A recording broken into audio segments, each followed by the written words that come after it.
Bonjour à toutes et tous. Aujourd'hui, on est dimanche, on débranche, mais pas trop. Aujourd'hui, on va traiter la SAS. Donc, la semaine dernière, on avait parlé de la SARL. Là, on va parler de la SAS. C'est donc l'une des deux formes juridiques préférées des entrepreneurs en France. On va voir pourquoi. Comme d'habitude, n'hésitez pas à mettre en commentaire si je suis clair, pas clair, s'il y a des choses que je n'ai pas dites, si des choses que j'ai dites qui n'étaient pas tout à fait compréhensibles. N'hésitez pas. Si vous voulez le PowerPoint, vous allez trouver en dessous de la vidéo le lien vers le site internet du cabinet sur lequel vous allez trouver mon numéro de téléphone. Vous m'envoyez un petit WhatsApp. Voilà, Samy, je veux le PowerPoint de la vidéo sur la SAS et je vous l'enverrai. Donc aujourd'hui, la SAS, d'accord? Donc pourquoi choisir la SAS? Bon, la SAS est imposée comme la forme juridique préférée des entrepreneurs français. C'est vrai, là, il y a beaucoup de gens qui m'appellent et qui me disent oui, voilà, je veux créer une SAS ou une SASU. Et pourquoi? Ben parce que mon cousin ou mon copain m'a dit que c'était super bien. Oui, mais attention, c'est vrai que ça s'est imposé comme la forme juridique préférée, mais pour moi, il y a quand même une analyse à faire, d'accord? La SARL, c'est bien aussi, la SAS, c'est bien aussi. Et moi, j'ai pas de préférence, ça dépend vraiment de votre situation actuelle et à venir. Et aussi du projet que vous voulez faire, mais bon. Donc, comme la forme juridique préférée des entrepreneurs français, sa souplesse statutaire, la protection sociale de son dirigeant et sa capacité à accueillir des investisseurs en font un outil particulièrement adapté aux projets ambitieux. Flexibilité des statuts sur mesure adaptés à chaque projet. Les statuts dans une SAS sont plus souples que dans une SARL. Dans une SARL, c'est vraiment très encadré par la loi. Les statuts dans une SAS sont vraiment beaucoup plus souples, d'accord? Donc on peut un petit peu s'amuser entre guillemets. Protection, statut avantageux pour le président dirigeant, oui, bon ça on va voir ça juste après. Et attractivité, structure idéale pour lever des fonds, oui, c'est beaucoup plus facile, on va dire, de faire entrer des gens dans une SAS que dans une SARL, ça c'est vrai. Mais comme je vous ai dit, pourquoi moi j'émets quand même certains doutes, c'est que les clients qui viennent pour créer une SAS, en général, quand je discute avec eux, régulièrement, on se retrouve à finalement leur créer une SARL, quoi. Parce que vraiment, ça dépend. Et bon, il existe certaines possibilités pour pouvoir bénéficier des avantages des deux statuts. Étape 1, bon, la rédaction des statuts. Bon. Les statuts constituent le véritable acte fondateur de la SAS. Ils sont rédigés librement et ils définissent les règles du jeu interne de votre société. C'est libre, mais bon, attention, il faut savoir le faire. Moi, je vous conseille quand même de passer par des gens qui savent le faire. Gouvernance. Donc, pouvoir du président, rôle des associés, organes de direction, on va voir ça juste après. Cession d'action, clause d'agrément, préemption ou inaliénabilité pour protéger les associés et prise de décision, modalité de vote, quorum et règles de majorité librement fixées. Donc ça, on avait vu ça, les quorums, en fait, ce qu'on appelle quorum, c'est voilà, lorsqu'on fait une assemblée générale, il y a un nombre minimum d'associés qui doivent être présents pour que la décision puisse être validée, premièrement. Et deuxièmement, les majorités nécessaires, elles sont librement fixées en SAS, contrairement à la SARL. Liberté au cœur de vos statuts. Donc, contrairement à d'autres formes sociales, la SAS offre une latitude statutaire quasi illimitée. Chaque entrepreneur peut concevoir une gouvernance sur mesure, adaptée à sa vision et à ses associés. La plupart d'entre vous, et la plupart d'entre nous, n'ont pas besoin de cette souplesse en réalité. D'accord? Ça peut arriver dans des cas bien particuliers. Encore une fois, mes clients à moi n'ont pas très souvent, très souvent, dans 99,99% des cas, ils n'ont pas besoin de cette souplesse. Mais bon, elle existe, et tant mieux. Nomination du président. Donc c'est le pilier de la SAS. Le président, c'est celui qui a tous les pouvoirs en fait dans la SAS, d'accord? Donc en gros, les pouvoirs. Le président est le seul organe obligatoire de la SAS. Le seul organe, c'est-à-dire que si, imaginons, vous avez deux associés, il y aura forcément un des deux qui sera président. D'accord? Le président, c'est le seul organe obligatoire dans la SAS. Le deuxième, s'il veut être dirigeant, il peut être, mais il sera dans ce cas-là directeur général. En général, il y a un président et il peut y avoir plusieurs directeurs généraux. D'accord? Donc le président est le seul organe obligatoire de la SAS. Il représente la société à l'égard des tiers et dispose des pouvoirs les plus étendus pour agir en son nom. Donc en gros, le président, c'est l'équivalent du gérant dans la SARL. D'accord? Donc dans la SAS, c'est le président qui a les pouvoirs les plus étendus. Il peut être une personne physique ou morale.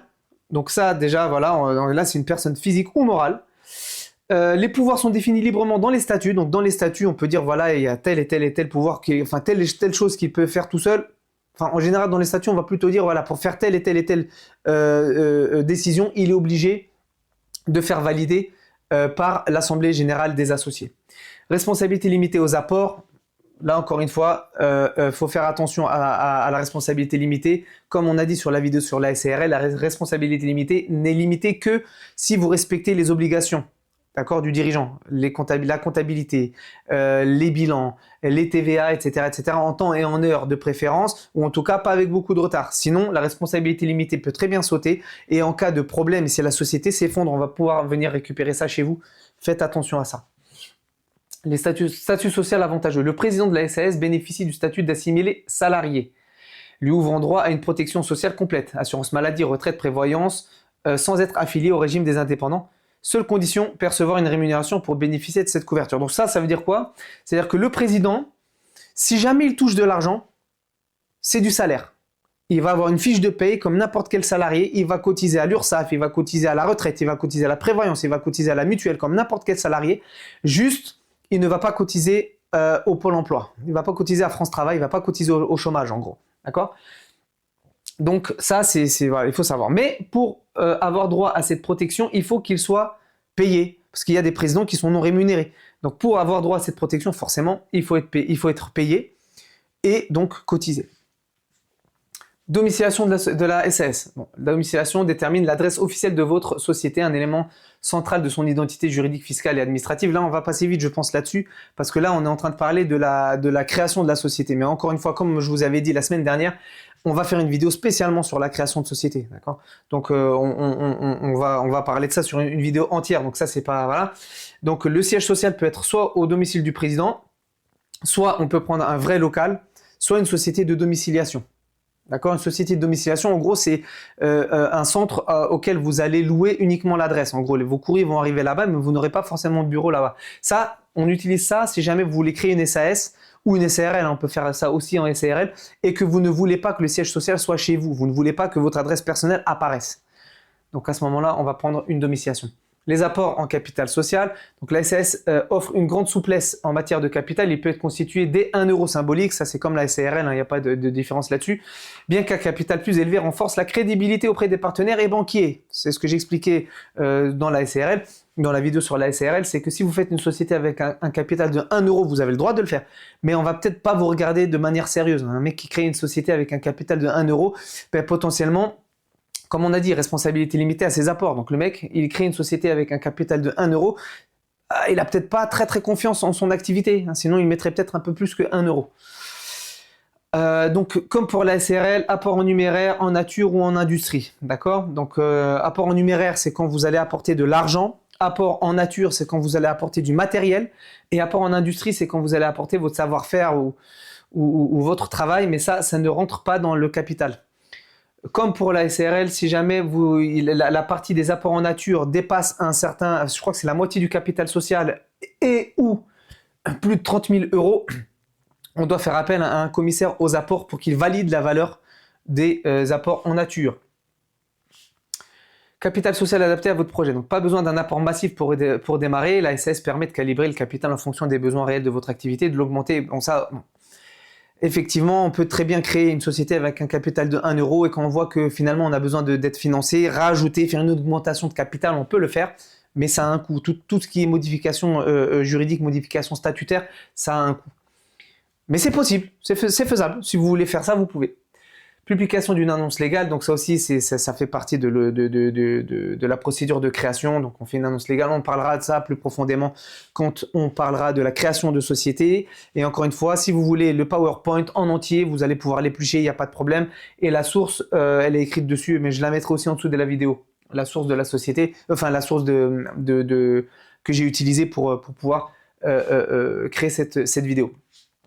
Liste des bénéficiaires effectifs, ça aussi, c'est dans la création de la société. On verra ça lors de la vidéo. Dépôt du dossier de création. Donc oui, voilà, bon, on dépose sur le site de l'INPI. Ça aussi, c'est une procédure de la création de la société. à toutes voilà, vos démarches en un clic. Donc ça se fait en ligne, d'accord? Ça se fait en ligne. Donc théoriquement c'est facile, mais en fait c'est pas facile. C'est faisable, mais c'est un petit peu relou. Mais vous pouvez le faire si vous avez le temps et le courage. Sinon, moi je vous conseille de passer par un professionnel, que ce soit un cabinet d'expertise comptable, un avocat, un juriste, peu importe. Nous, en tant que cabinet d'expertise comptable, on a le droit de créer vos sociétés, de rédiger les actes, de le faire pour vous à partir du moment où derrière vous nous confiez la comptabilité. Sinon, on n'a pas le droit. Les avantages clés de la SAS en 2026 ou même plus tard normalement, mais en tout cas les règles actuelles c'est ça, flexibilité statutaire, donc des statuts entièrement personnalisables pour une gouvernance sur mesure, mais là encore une fois, hein, pour pouvoir faire des statuts sur mesure, on vous conseille quand même de passer par quelqu'un qui sait le faire. Protection sociale, donc le président bénéficie du régime général de la sécurité sociale. Petite précision, là on parle du président, mais si jamais un directeur général, il sera exactement dans la même situation. Le directeur général d'ailleurs au sein de la SAS, sauf si les statuts prévoient autre chose, le directeur général a strictement les mêmes pouvoirs que le président. La seule différence c'est que le président il a tous les pouvoirs pour engager la société auprès des tiers. Le représentant de la société auprès des tiers c'est le président. Donc bon, s'il y a un directeur général et qu'il est rémunéré, c'est aussi une fiche de paye, cotisation, maladie, retraite, tout. Comme le président. Cession d'actions, transfert de titres simplifié sans passage chez le notaire, ouais, ok. Et dividendes optimisés, ça, on va le voir, je pense, un tout petit peu plus tard, mais c'est ce que j'ai expliqué dans la vidéo sur la SARL, c'est que les dividendes en SAS, du premier jusqu'au dernier euro de dividende, c'est considéré comme du dividende. Donc, en gros, au maximum, vous allez être imposé à la flat tax. La flat tax, avant, c'était 30%, maintenant, c'est passé à 31,4%. Ça représente quoi les 31,4? C'est 12,8% d'impôt, 12,8% d'impôt sur le revenu et le reste, donc 18,6% de prélèvements sociaux, c'est le trou de la sécu. Hein. Ça vous donne droit à rien, ça part à l'URSSAF, ça retombe dans le trou de la sécu directement. Et c'est tout. Mais on verra quand on fera la vidéo sur les dividendes que la flat tax, c'est intéressant, mais pas pour tout le monde. C'est intéressant pour les hauts revenus. On verra ça à ce moment-là. Le choix des startups, ouais, voilà, donc la SAS, c'est le choix des startups et des innovateurs. Donc la SAS est plébiscitée par les porteurs de projets innovants. Sa structure permet d'intégrer facilement du business angel. Business angel, en gros, c'est des gens qui vont rentrer dans votre société pour apporter des fonds, pour pouvoir continuer l'innovation, la recherche, etc., etc. Le risque, si jamais ça c'est mal fait, c'est que ceux qui vont rentrer dans le capital vont diluer votre part à vous, qui êtes fondateur de la société, et potentiellement, arrivé à un moment donné, vous allez pouvoir vous faire éjecter, sauf si vous êtes bien conseillé, ou à ce moment-là, même si les fonds qui sont apportés par les business angels peuvent être beaucoup plus importants que ce que vous avez apporté, si jamais vous faites les choses correctement, votre part dans la société, votre poids de décision restera quand même important. C'est le principe des primes d'émission, etc., etc. On va faire rentrer quelqu'un, il va mettre beaucoup d'argent, mais la totalité de l'argent ne va pas être considérée comme du capital social. Il y a une petite partie qui va être considérée comme capital social et une partie beaucoup plus grosse qui va être considérée comme de la prime d'émission. Donc c'est bien de l'argent qui rentre dans la société, mais ça ne va pas donner de droit de vote ni rien du tout aux investisseurs, ou en tout cas pas beaucoup. Mais par contre, en contrepartie, en général, on va pouvoir mettre en place voilà, des actions de préférence, d'accord. Donc, ce qu'on avait dit pour la SARL, c'est que voilà, un titre, une part sociale, c'est un droit de vote et un droit au dividende. Si jamais vous faites rentrer un business angel qui va mettre beaucoup d'argent, mais qui ne va pas avoir beaucoup de pouvoir au sein de la société, en contrepartie de cette différence, il va falloir potentiellement lui mettre un droit double au dividende. C'est-à-dire, voilà, un titre, tu n'as pas de droit de vote ou peu, mais par contre, tu as plus de dividendes, par exemple. Donc émission de catégorie d'actions diversifiées, action de préférence, donc c'est ça, action de différence. Donc action de différence, ouais, alors qu'est-ce que c'est qu'une action déjà? Oui, parce que ça, le capital d'une SARL est divisé en parts sociales, le capital d'une SAS est divisé en actions, d'accord? Les associés sont des actionnaires, voilà. Donc ça, c'est pour ça qu'on parle d'action ici. Donc action de préférence, c'est soit des actions qui ont plus de droits au dividende mais moins de droits de vote, ou l'inverse, ça peut arriver aussi. Plus de droits de vote mais moins de droits au dividende. On peut faire des pactes d'associés, mais en SARL aussi, on peut faire des pactes d'associés. Donc un pacte d'associés, en gros, c'est un document que vous allez faire, que vous allez signer entre associés, qui va définir un certain nombre de règles qui n'apparaissent pas dans les statuts. En SARL, c'est possible aussi de le faire, d'accord? Ça, clairement, moi, je le fais pas, c'est des avocats qui doivent faire ça. Ok, donc là, dernièrement, j'ai fait une demande de devis pour un pacte d'associés tout simple. pour une société où il y a deux associés, un mari et sa femme. Ils voulaient mettre en place un pacte d'associés pour des raisons diverses et variées. Et le devis qui m'a été fait, il était entre 1500 et 2000 euros. Et l'avocate a bien dit que c'était pour un pacte d'associés basique. D'accord? Donc gardez bien en tête, c'est possible, mais ça a un coût quand même assez important, surtout si c'est fait au départ. Parce qu'après, au bout d'un moment, si jamais on voit que la société elle fonctionne, elle génère des richesses et tout, peut-être qu'un pacte d'associés, à ce moment-là, c'est mieux de le faire, et à ce moment-là, c'est moins grave le tarif. Gouvernance adaptable à chaque stade de développement, ok, bon, compatible avec les dispositifs fiscaux d'aide à l'innovation. Donc JEI, c'est les jeunes entreprises innovantes, CIR, c'est le crédit d'impôt à la recherche, tout ça, tout ça. Ok, donc il n'y a pas de souci, effectivement, si vous créez ce type de société, vous allez potentiellement, si jamais vous remplissez les conditions pour ces dispositifs. Hein. La SAS, un tremplin pour la croissance, oui, pourquoi pas, exactement comme la SARL, mais bon, que vous visiez une levée de fonds, une introduction en bourse ou une expansion à l'international, la SAS constitue le cadre juridique idéal pour soutenir vos ambitions à chaque étape. Je suis d'accord, c'est vrai, voilà, c'est vrai, grâce à la souplesse en fait, voilà, c'est ça qu'il faut garder en tête, c'est que la SAS est beaucoup plus souple que la SARL. Bon, coût et délai de création, ça, ce sont les coûts, si jamais vous le faites vous-même et que vous savez le faire, hein, d'accord? Parce que sinon, on va le voir ça après. Bon, capital 1 euro minimum, à peu près 250 euros d'annonce légale, des frais de greffe, ouais, à peu près 37 euros, ça dépend, des fois ça augmente, on va dire, mais ça reste à peu près ça. 5 à 10 jours, délai moyen, oui, là, on est plus proche de la réalité. Si jamais vous allez, souvent on voit 48 heures pour obtenir le cabis, c'est extrêmement rare. 5 à 10 jours, c'est plus jouable. On est plus du côté de 10 jours d'ailleurs pour moi. Des honoraires d'avocat ou d'experts comptables peuvent s'ajouter pour la rédaction des statuts. Prévoir un budget total entre 500 et 2000 euros selon la complexité du projet. La différence, on va dire, entre les frais juste légaux et ce que facture un avocat ou un expert comptable, c'est le conseil qu'on va vous prodiguer avant, justement pour regarder est-ce que la SAS est la bonne forme juridique pour vous. On va faire un rendez-vous, on va se poser, on va regarder quelle est votre situation, on va regarder quel est le projet, on va regarder quelle est la situation de votre conjoint si vous en avez un, on va regarder quels sont vos projets personnels pour les années à venir, on va regarder où est-ce que vous pensez être dans 1 an, 2 ans, 5 ans, 10 ans. Et en fonction de ça, on va pouvoir vous faire opter pour le bon statut social. Mais ça prend du temps. Et c'est ça qu'on facture, c'est le conseil en fait.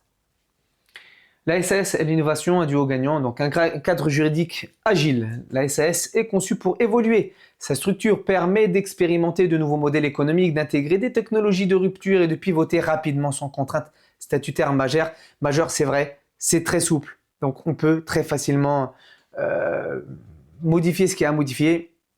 Voilà, fiscalité, statut, jeune entreprise innovante, crédit d'impôt recherche, certaines exonérations. Bon, en SARL aussi, il y a pas mal de choses qui sont possibles, mais c'est vrai qu'en SAS, c'est très souple.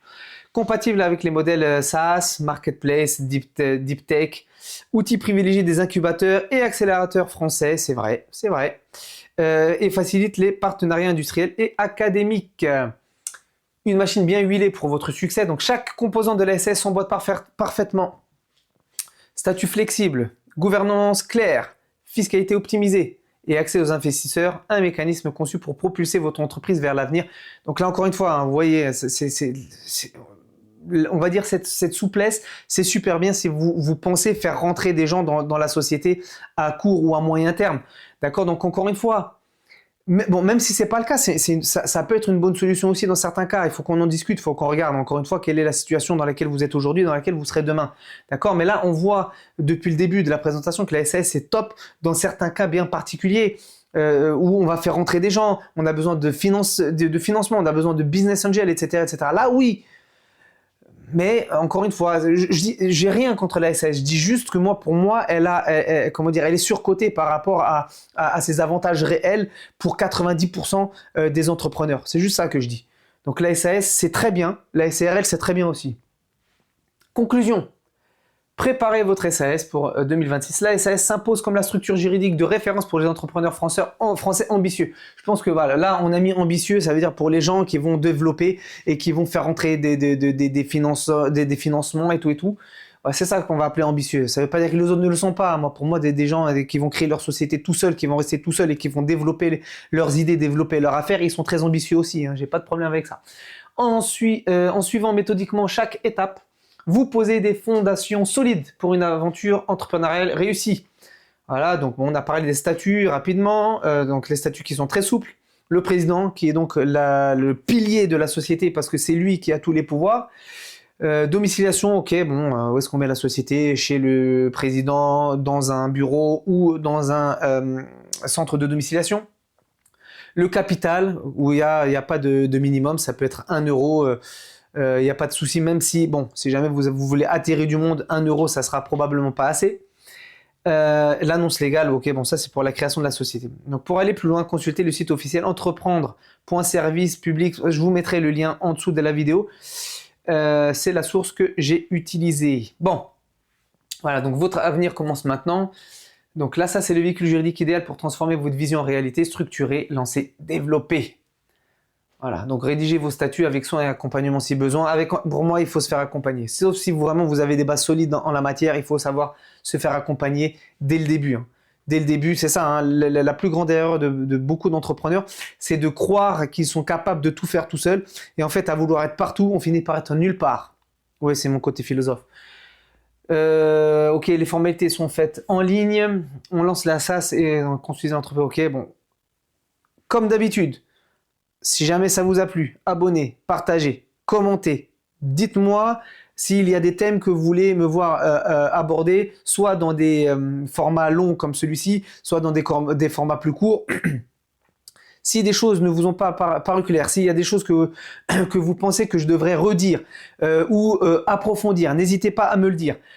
Si vous voulez le PowerPoint de cette vidéo, vous allez trouver sur le site de 314, donc le cabinet 314 Expertise, dont je suis le responsable d'un des bureaux.